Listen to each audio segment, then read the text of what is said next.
cute in. Those are things that make me feel really good, and I think that's just generally what self-care is. It's just doing things that make you feel good, whatever they may be. It doesn't have to be super glamorous. It's gonna look different for everyone. Not everyone's gonna be like, ooh, makeup or putting on an outfit is my idea of self-care. Sometimes it's pajamas and sweats. Maybe it's a ball gown. I don't know. You just gotta figure out what that thing is for you. But that being said, I'm gonna get going on this. I think the psychology behind like why I do like getting ready for the day, aside from the fact that of course like I do like how I present myself when I get ready, but also I just feel like it puts in my brain that I'm gonna have a meaningful day. Like I'm gonna do something today. I'm ready for whatever the day has in store for me, even on a day where I'm not planning on doing much. And some days I do just stay home and chill out, but I think the days where I get out and just spend some time with myself alone but amongst all the people in the world, those are days where I just feel extra calm, if that makes any sense. Probably doesn't. A lot of people are like, what are you talking about, Caitlin? I desperately need a new one of these. The Butter Bronzer by Physicians Formula. Usually when I'm getting ready, I'm either blasting a playlist or I'm listening to a podcast. And the one I'm gonna listen to today is actually by Jenna Kutcher. It's the Gold Digger podcast, and I just like listening to her podcast episodes. They're like business related, so it gets me really motivated to get my butt into gear and get stuff done, but not in an intimidating way, which I think is important to note, because I think sometimes content, whether it's business related or just like influencers in general, you consume it and you're like, I don't feel good about myself right now. And those are the types of people that I try and consciously like either unfollow or mute. We all spend a lot of time on social media, so why not intentionally create a space for ourselves that is uplifting us and not tearing us down.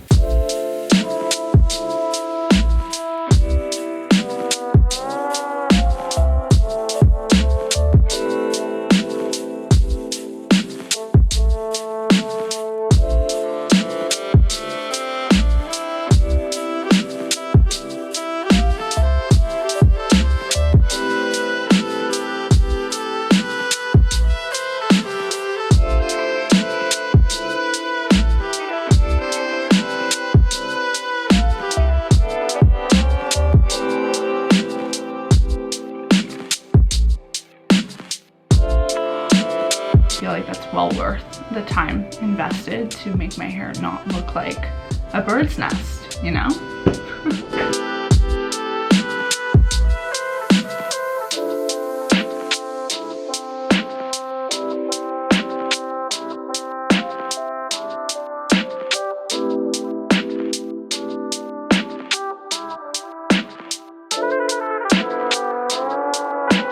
One of the things that I've been doing this month that you'll know if you watch my February plan with me is I've been writing something down every day in the month of February that I love about myself. So I just did my entry for today. And the thing that I wrote down today were how much I love the beauty marks that are on my face. 2 here, I've got 1 here, 1 there, 1 on my lip right there. So I got quite a few. Oh, I also have 1 here.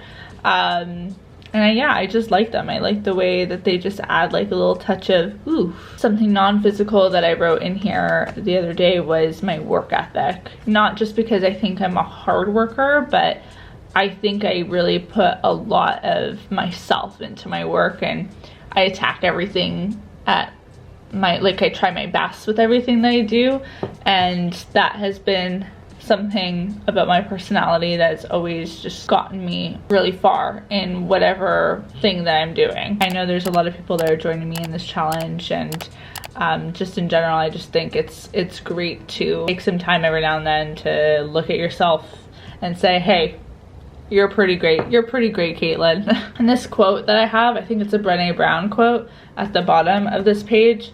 It says, owning our story and loving ourselves through that process is the bravest thing that we'll ever do. I love this quote because I think I often have high expectations for myself and my life and where I want to be. And I don't want to be in a place where I'm waiting to show myself love when I get to those milestone moments. A lot to love about myself right now. And I think if you're just constantly waiting to love yourself, then you're going to be waiting forever maybe. I also need to make note that this journal, this bullet journal that I'm using right now from Archer and Olive, is so beautiful. It's been one of my favorite journals. I just think because the cover too is so satisfying. Like, I love the fabric. The gold pages are beautiful too. So much fun. I love notebooks. They're a great time. Highly recommend.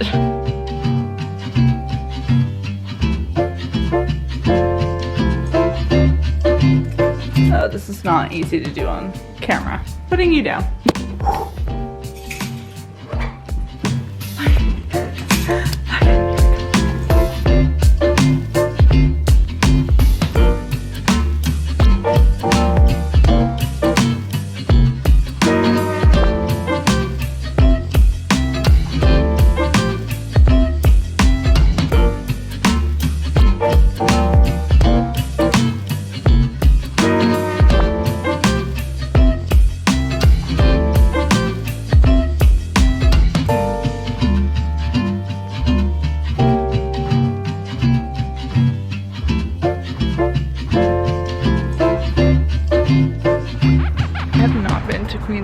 In such a long time. I feel like taking a walk is just an opportunity to see other people doing other things. It puts things into perspective that there's a world around you. Your problems are quite small in comparison to what's going on in the world. And that's comforting to me. I also love all these benches that they have. I frequently sit on them and talk to cameras and have people stare at me. Kind of magical, except for all the orange tape that's happening around here. That's less magical.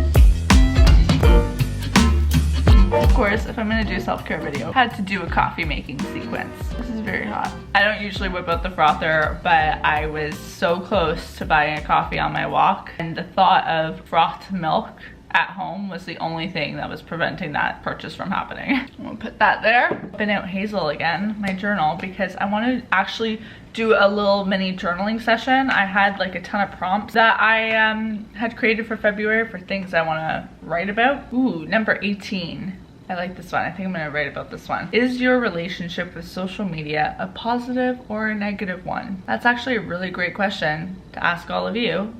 Is your relationship with social media a positive or negative one? Let me know if you feel comfortable sharing in the comment section below. So I'm just gonna get a blank page going in my journal and maybe put a timer on for like 10 minutes and just allow myself to write whatever it is I'm thinking.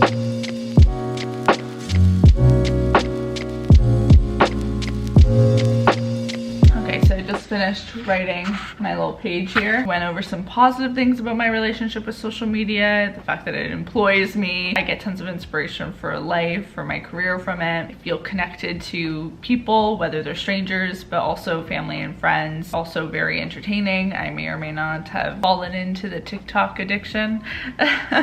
But cons, it can be addicting. As a creator, sometimes I feel pressured to present things visually very beautifully and aesthetically pleasing and perfect. You only get to consume people's highlight reels, insecurities that can come up with body image, or as a creator, definitely feeling like I'm not fitting the creator or influencer image. Then I just let my mind go and wrote some other thoughts. But in response to some of the cons, I decided to write some priorities, some like actionable steps I can take to make things a little bit more positive. One being really enforcing digital detoxes. I do attempt to be off my phone for the first hour of the day and the last hour of the day, but I haven't been sticking to that at all for the last few months. So not good. I also want to like unfollow some accounts over the next few weeks that I just don't feel engaged with. And also as a creator, just be a bit more okay with sharing raw, unperfect things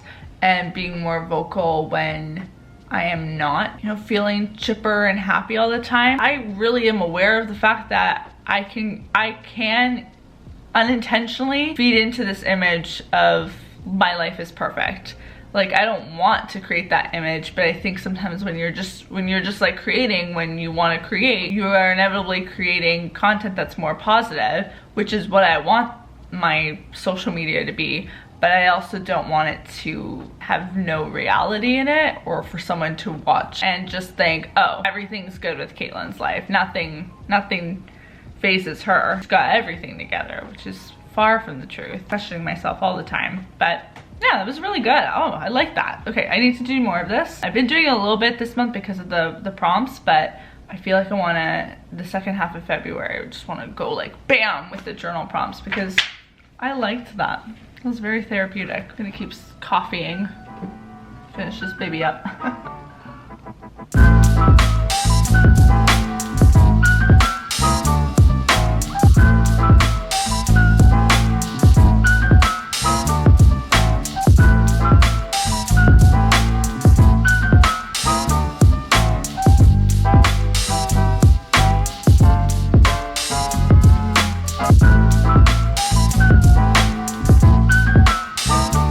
I'll be the first to admit that whenever I want to have a relaxing night, takeout is usually the first thing that comes to mind. Uber Eats, Foodora, Skip the Dishes, all my best friends. But during the week, I always feel like I'm making the same things. I'm just scrambling to put together dishes, so I go for things that I already know how to make. And rarely do I take the time to like try out a new recipe. So tonight, I'm not even making anything super fancy. I'm making breakfast sandwiches, but they're healthy-ish breakfast sandwiches from the Bon Appetit website. I'll have a link to the recipe down below. I'll actually have a link to Chris Morocco's video. That's where I found it, on the Bon Appetit's YouTube channel. Love Bon Appetit, great channel. Always watch things that I never make, but today is different. I am making a dish. Onions are in the oven. Sauce, or whatever this is, has been made. Do I have the exact ingredients in the recipe? No, but it kind of looks right. So I don't know. I'm sure it'll be good. There's pretty much just basil, olive oil, salt, and sriracha in here. The next step is to scramble some eggs, toast some toast, add some cheese. Sorry, I'm not sure about that. Oh, no. I'm gonna scramble some eggs, add cheese, get toast in, and then I will have dinner. It'll be a new dish. I'm kind of excited. I do find like cooking to be therapeutic when I actually intentionally make the time for it. I'm so tired. I had to bring some work home because I was checking some stuff that makes no sense.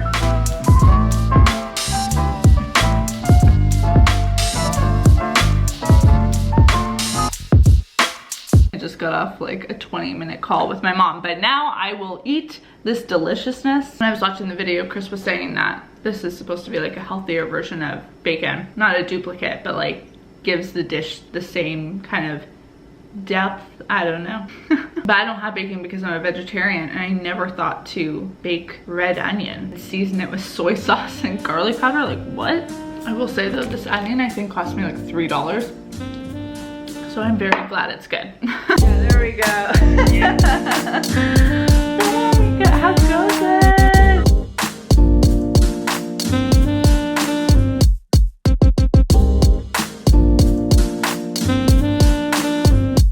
Just finished washing my face, squeaky clean, and I'm actually gonna do, instead of a full mask, I'm gonna do a spot treatment with this turmeric spot treatment from Coco Kind. Why aren't you focusing? Please focus. There we go. I'll just put some on these spots I have on my chin and anywhere that I have scarring, because this is apparently really good for brightening as well. And yeah, I'll just keep it on for the rest of the night. Before I go to bed, I'll take it off because I do not want to stain my white sheets with a yellow orange turmeric stick. It doesn't seem like a great time.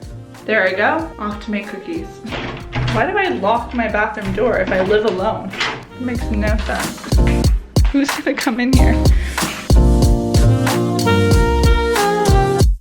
I'm sitting here eating my cookies, realizing that I eat my cookies like a pure psycho, because as you can see, this is how the cookie started.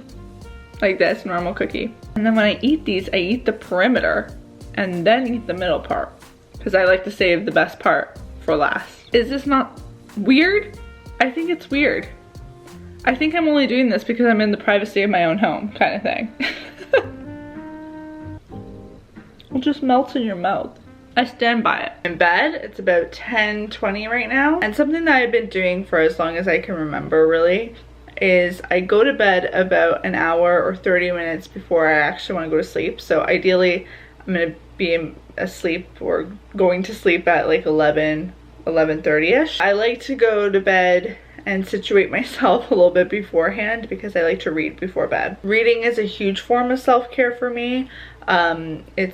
When I'm reading fiction, it's an escape from the real world. When I'm reading nonfiction, it's a great teacher. The book that I've started is Text Me When You Get Home by Kayleen Schaefer. It's about the evolution and triumph of modern female friendships. And another book that I kind of want to get started on, even though I know I should probably finish Text Me When You Get Home first, but I want to start on Get Out of Your Own Way by Dave Hollis. So this is an advanced reader copy that was gifted to me by HarperCollins. The first chapter title is The Lie, My Work is Who I Am. And that feels extremely relevant to my life right now, especially because my work and my life are so like wrapped up in one another.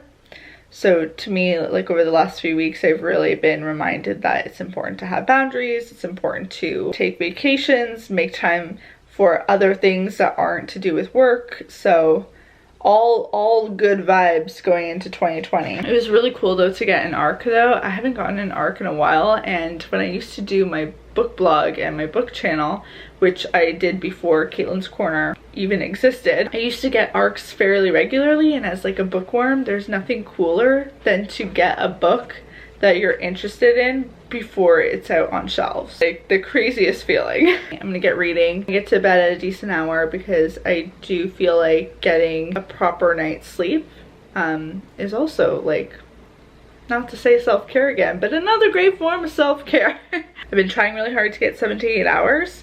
I'm trying to stick to my 7:30 a.m. wake up, although I feel like for January I was like going more towards 8:30, which is not where I want to be. Want to keep up at 7:30 because I just feel like then it allows me to have a morning, ease into my day, and then like I'm in the office by 9 a.m. which I need to be doing. I hope you guys enjoyed this video. If you did, be sure to give it a big thumbs up, hit the subscribe button and the notification bell so that when videos go up you get a little ding ding on your phone and it's like, hey, Caitlin put up a new video, and then you can go watch it. I will see you all very soon with a new video, and until then, bye everyone. Bright flashing by the street.